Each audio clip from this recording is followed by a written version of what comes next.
course, we have as our very special guest this afternoon, Mr. Metry Seaga, President of the PSOJ and also CEO of JFP Limited. Good afternoon, my friend. How are you? I'm very well, thanks. Thank you very much for having me. Oh, yes. All the best for the new year. And that painting you have in the background, you see, you can will it for me. I love it. You know, I'll tell you something. It was actually painted by someone that works here. No longer is here now, he retired, but very talented and skilled gentleman. No, man, hold on. I hope that he's still painting. He is. We encouraged him to so during his retirement. Exactly, and I do hope that you'll get some more paintings from him to adorn the walls of your company. Thank you very much. Mr. Seaga, I must commend you for your very public-spirited person. And this is what Jamaica needs. Too often people sit down and they depend on public political leaders to talk and to suggest where they need to go. And we need the persons led by you, persons like you in the private sector leading, and the others too, because sometimes we believe that only the private sector should lead. We have quite a few, you have citizens associations, you have the teachers, everybody. We must be part of this process. Now, I have been pushing this thing, this is what, 2025? What the agenda should be. Now, each organization, we all have our own personal agendas, but somehow we have to find a way where we coalesce and work towards a national agenda. We're happy to have you today, and we want you to talk about what you see, what's the PSOJ's agenda. And when I say the PSOJs, I don't mean for the PSOJ as an organization, but for the country, what you see as the agenda that this beautiful country, Jamaica, should pursue at this time. Thanks very much for having me again. Thanks a lot, Vernon. Listen, it's very straightforward as far as I see. When you look at indicators that we all like to look at when we are trying to make decisions about where our country should be, you know, we talk about employment. We talk about inflation, we talk about cost of living, we talk about crime, we talk about interest rates, we talk about what reserves do we have as a country. And I think if we are to be fair and we look at what from the previous administration started and now this one has continued, is that our macroeconomy is in a very good place. We have seen after some bad years in the past. No doubt about it. Yes. And we had to really, and we should be proud of ourselves, all of us, because it's not the government alone that did it. We are the ones that really faced the burden and took the bitter medicine. And now we should be reaping the rewards. So if we look at the indicators, the macroeconomy is in good shape. What do we need now to get to the next level? And what we need to do is we need to move towards growth. We have not had sustained and consistent growth in our economy for as long as I can remember. But Mr. Seaga, you're talking about the macroeconomics and so on. The man on the street, so what the hell is businessman talking about? Growth. But growth does affect me. Absolutely does. And I'll tell you why and how. Yes. Because I want us to look at Jamaica as a pie. And the economy of Jamaica is a very small pie. Yes. And what we have to do is we have to take out things out of it. So when we take out one slice for the police and one slice for the hospitals and one slice for something else, what happens is that we run out of slices. By the time we reach the cake done. The cake is finished. I see. So what we need is a bigger cake from which to be taking slices from. And you need a bigger cake because we are all demanding more. But as we should demand more. Yes. We want better health services. We want more nurses. We want more police. We want better police cars. We want more money in the society. Yes. We want to be a richer country. There's nothing wrong with rich, you know, but it must be spread amongst all of us. So we want these riches to be able to give our people a quality of life that they deserve. And I am saying that the way for us to get it is to grow our economy externally, not just internally. We cannot expect to manufacture and provide services for the 3 million people that live here, which at this point are relatively poor people with a GDP of 7,000 US dollars.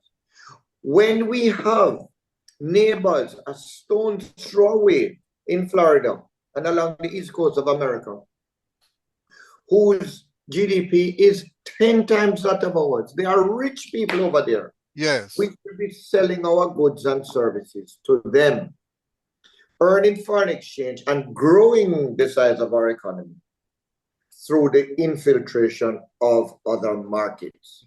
But Mr. Seaga, we heard about the Caribbean Basin Initiative and so on. So what is holding us back?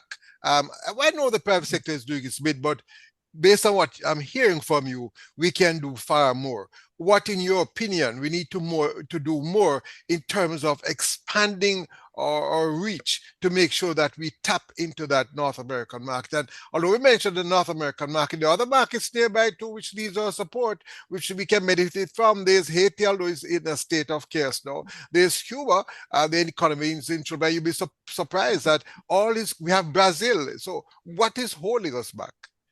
What is holding us back has been our mindset in the past, in my opinion. And you said the private sector has done its part, and we have, but we have a lot more to do.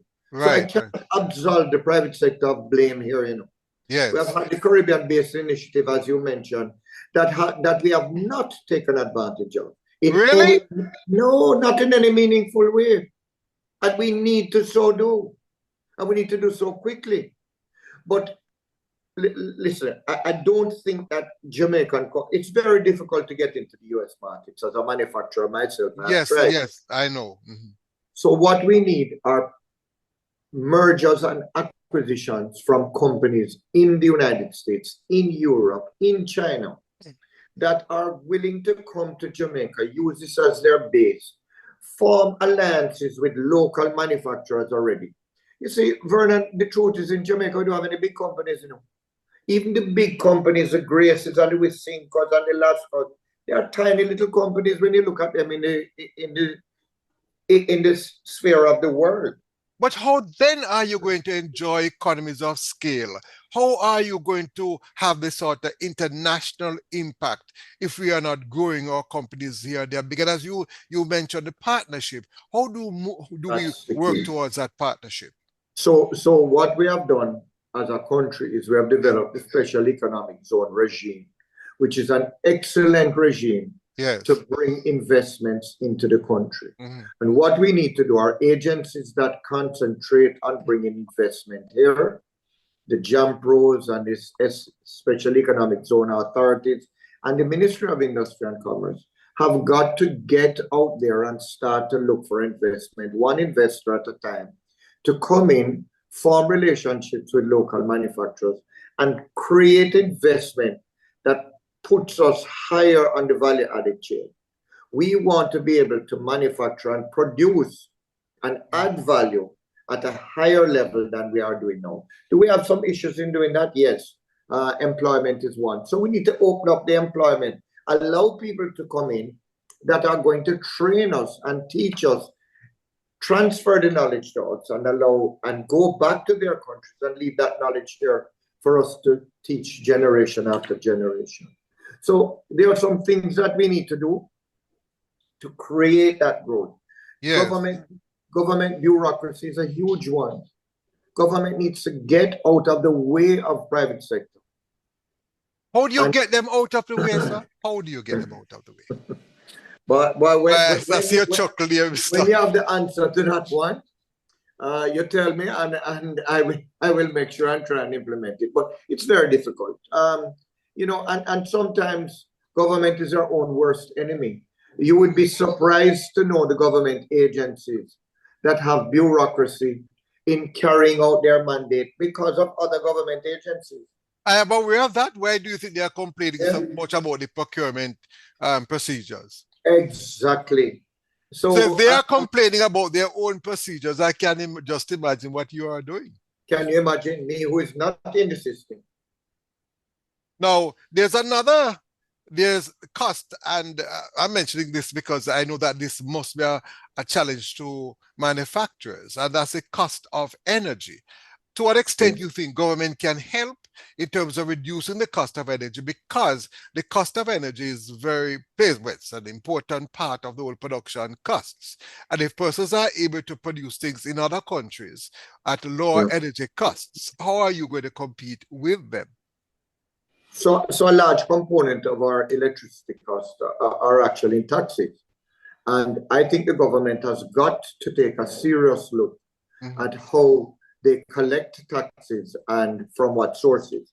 So, I mean, it is very important that the government start to look at areas that are being affected in trying to develop the growth of, develop an economy that's centered around logistics. An economy that requires electricity, and may have to look at reduction of taxes where that is concerned, and find another source for it. That's a very important point to make. And one of my listeners suggested that government need to move away from income tax and put more emphasis on consumption tax. What's your position on that? You know, it's something I worked very closely with Joe Matalan on the tax committee of 2012. And a comprehensive proposal was done at the time, which Prime Minister Simpson Miller did take some of the things that were suggested, and others were not. I think we have a political issue when we do that. So, you know, it is stated that the majority of lower income earners spend more of their salary on goods and services. So they would be paying more tax than the higher earned income earners. Well, I'm going to go for the break. You can come back at that. That matter is debatable. And of course, you can, if to provide for that sector, you can have zero-rated GCT. So that argument doesn't hold at all. I want you to address that when we come back.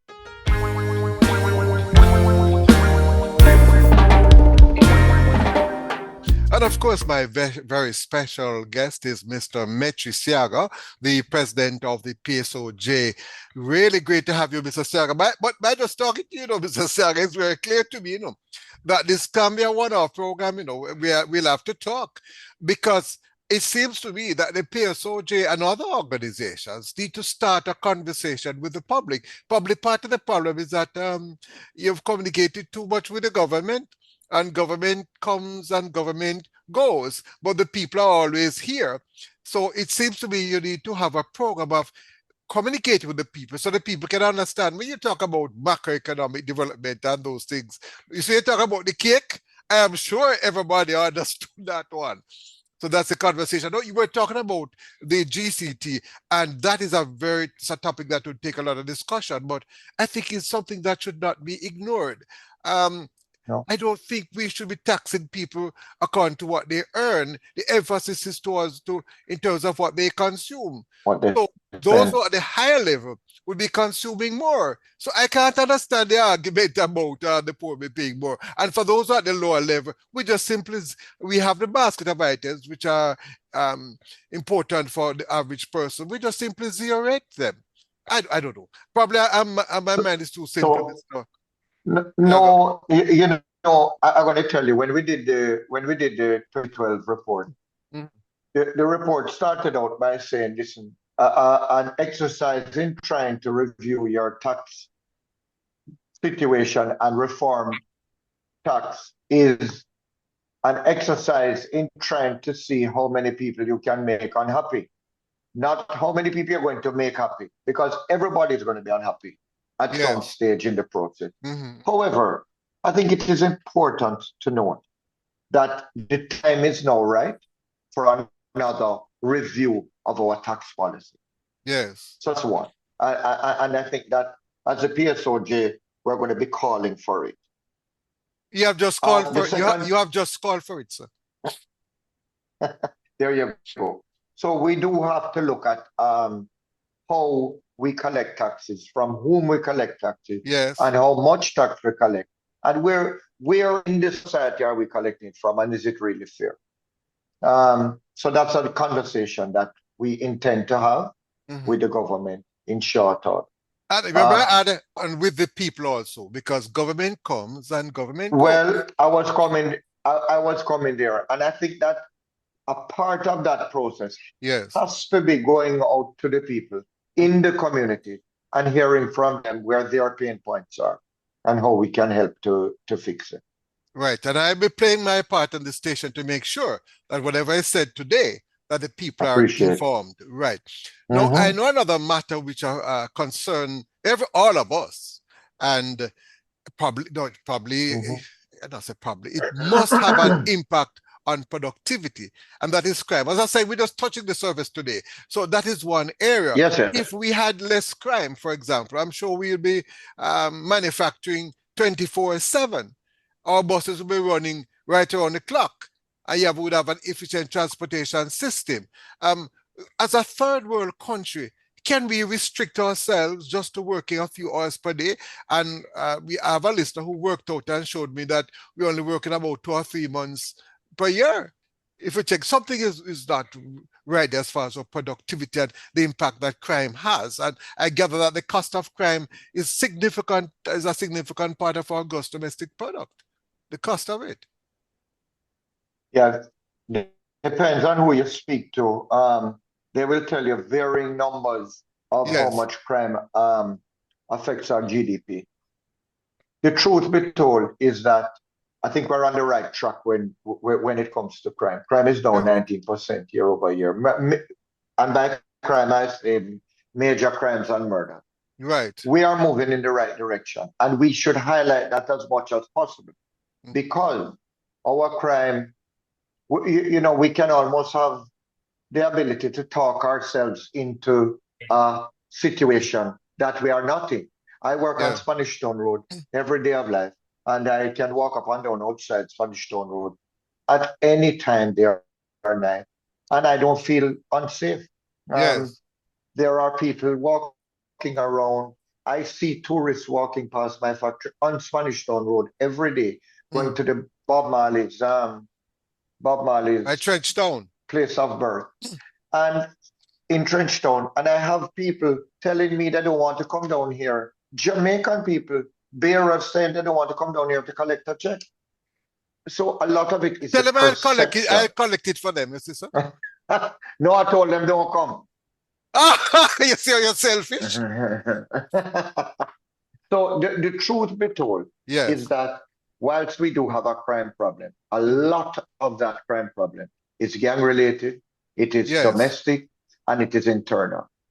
I don't feel, I've not spoken to people that are vacationing here. No one has told me that they felt unsafe. No one who has migrated here from the United States, Canada, or Europe, living in Kingston, tells me that they feel unsafe. So again, do we have a problem? Yes. But we have got to learn how to manage it and control it. And I think we're on the right track, but it is a big factor in investment. No, there's an idea which I must tell you is something that I've been pushing for a very, very long time. And it's a pity that persons believe that it's just a political agenda. No, it is something that many of us, and even those involved in the electoral office, the whole idea of having a national ID. I think that this is one way we could help to deal with crime and business and so on. But there's this pushback, and that is why I believe that the PSOJ and other organizations that have positive ideas need to speak to the people, because the people is that massive river flowing, and if you get that river flowing in the right direction, and any political leader who do not go with the flow will be washed downstream. Now, and those who have been listening to me for years now, well, before, probably I've been on it for about 40 years. Since I'm back on radio about 15 years, I've been pushing this national ID. Why is this pushback? I can't understand against the national ID. And to have it voluntary, it doesn't really make sense at all. I was very disappointed when the pushback came from all Yes. quarters, especially the I would say opposition. all quarters, and those who have a loud mouth. No, yeah, those that have a loud mouth. I Yes. mean, the legal fraternity, I was disappointed in.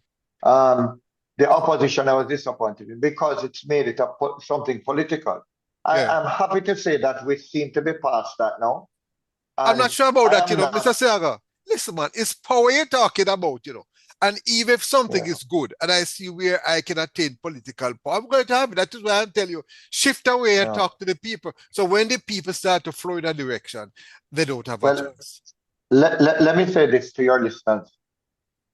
If you get a national ID card, Yes. it makes your life so much easier. Mm-hmm. It should be the only way that you're going to be able to conduct business with the government. Yes. And unfortunately or fortunately, all of us have to so do. So we need to have a national ID card as a central point in our development as a country. But Pat, I don't want to go too much into details because I'm sure there are other things you want to say. But part of the problem was that there's quite a number of misinformation, and because the politics got involved, and there are many of us, we don't have anything to gain more a better country, Our voices were not being heard. And that is why I'm glad that you didn't hesitate to come on this program. Let me just tell my listeners that I didn't have any problem in getting Mr. Metry Seaga to come on. If persons like you, we need to know you just like how we know the Prime Minister or the leader of the opposition, because you have clout. And citizens also have clout. If he says on the private sector, you hear them talk about we are little man and all kind of nonsense. Well, no, there's no little man. Exactly. And, I appreciate you saying that, but it is my duty to come, and so I take this job voluntarily, and I have to come to the people and share with them what it is we are doing. Yes. Because that responsibility. I don't view it as I'm doing anybody a favor to come here. It is my responsibility to so do. And if I don't come, then I would be abrogating my responsibility. You're really sounding like a responsible private sector leader, and you should be taken seriously. But then you are following the footsteps of some outstanding private sector leaders. I must tell you, there are some of my listeners who have complained about the private sector, that they're not strident enough and they don't think holistically. I remember when they came under fire, one person commented about that whole of combining the holidays there, independence and emancipation.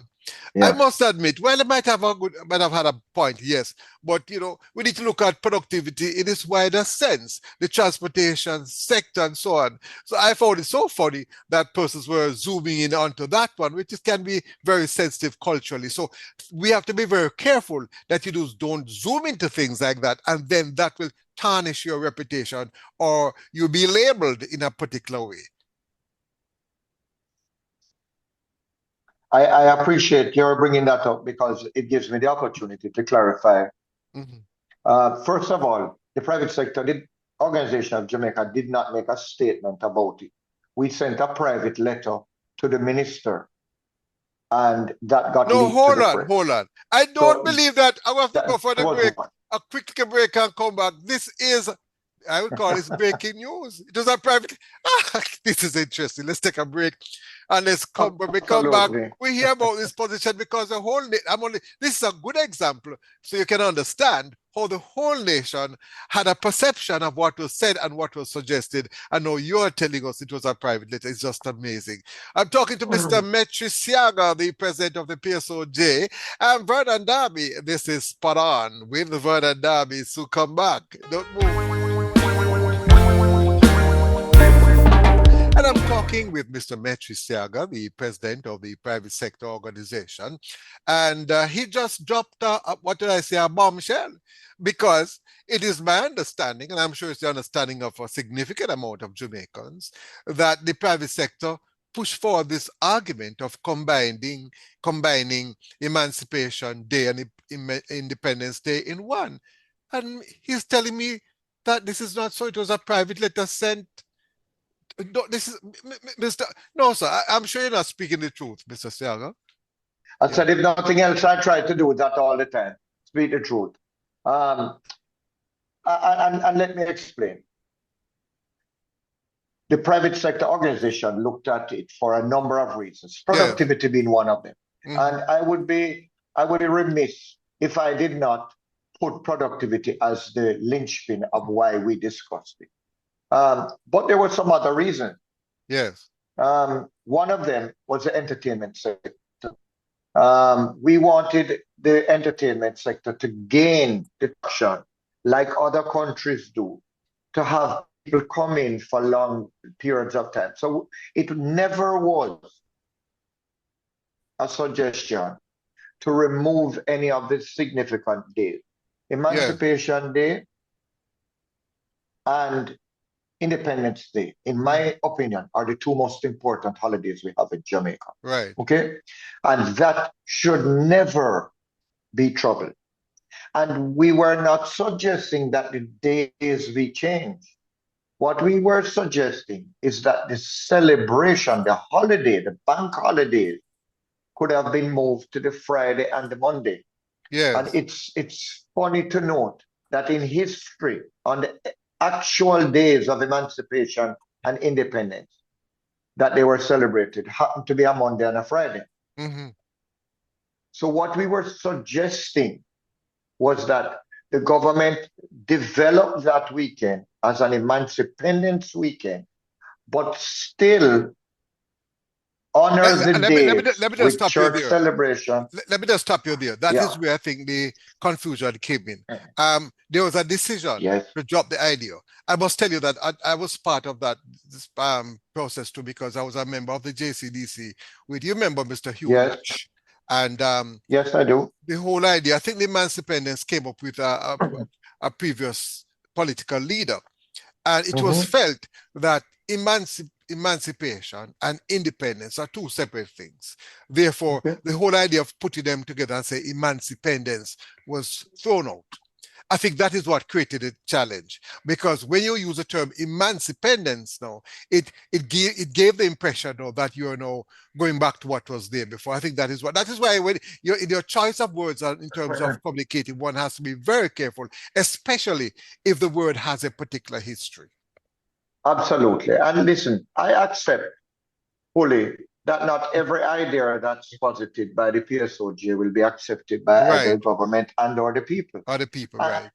However, what I do know is that a study was done and 67% of the people in Jamaica wanted it to be done.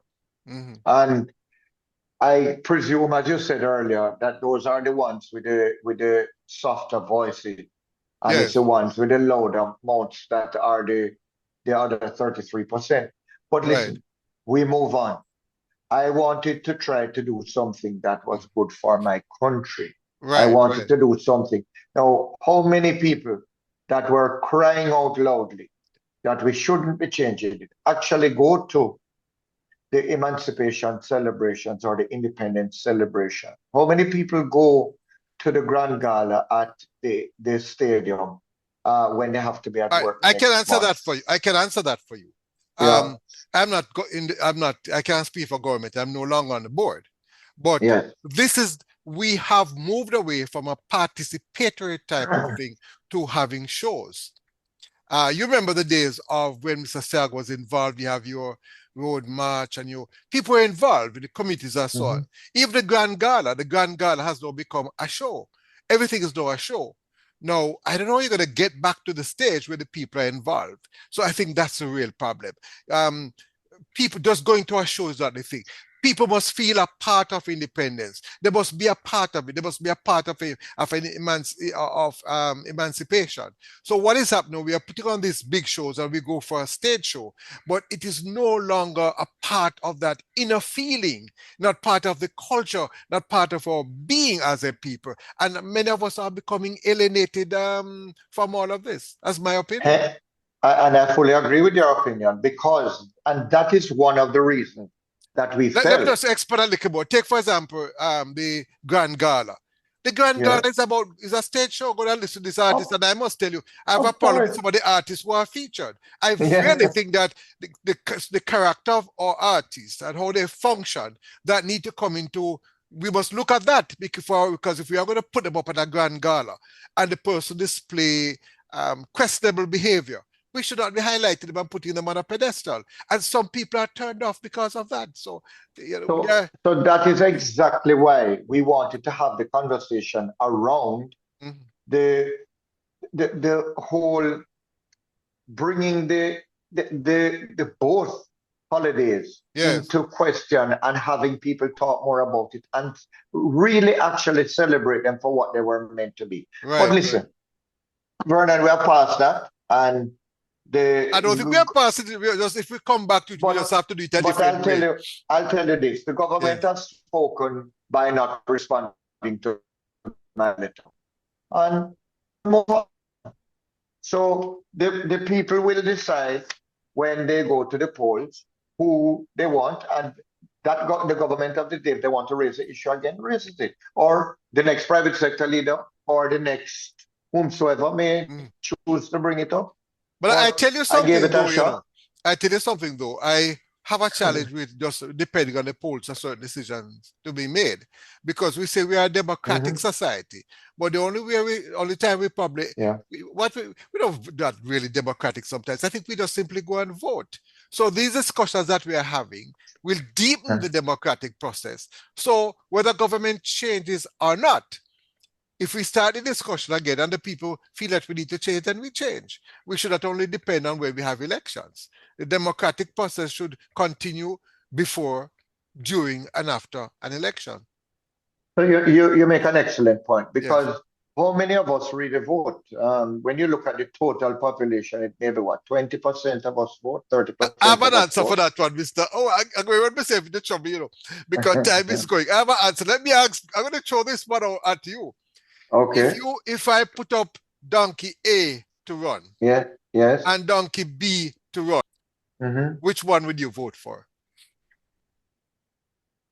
I have this discussion with my children all the time, because they are saying to me, how do I vote when I do not believe that either one of these candidates may be the right person? And it's a very good question, and it's one I grapple with from time to time. Because time is going. Go answer very quick, because I have a solution. Right. However, too many people died to allow women and people of color to vote for you to not exercise that right. You probably never thought of this, but I throw it out to you. We need a system where you can vote for donkey A, donkey B, and none of the donkeys. And what would happen is that if none of the donkeys win, then you'd have to have another election and those candidates will be out. It is not fair to ask everybody to vote and force them to vote for a donkey. And I'm not calling anybody donkey or jackass, because I have deep respect for them. I'm from the country and I know what the contribution of donkey. So I'm not calling, I'm only using a donkey because I just came up with the word donkey. And a donkey is not necessarily an ass. They are very intelligent animals. They're stubborn though sometimes, and that's how some of us as human beings. Might be a very good analogy. I'm terrible. Any final point? We need to talk again. I just enjoy talking with you. Any final point? And me, just to say that I want people to understand that the private sector organization of Jamaica is here for every businessman and woman in Jamaica. Actually, we have started to change the face of the organization now. I think over 60% of our membership is in small businesses now. We represent small, medium, and large-sized companies, and we are here to make the landscape of the business community better for one and all. And we're at your service. Well, you just got yourself into trouble a while ago, because although I'm doing a show which is called Spot On, where I try to be spot on, I normally do a show called At Your Service. I am aware. You're terrible, you're hard, but have a wonderful day, Mr. Metry Seaga.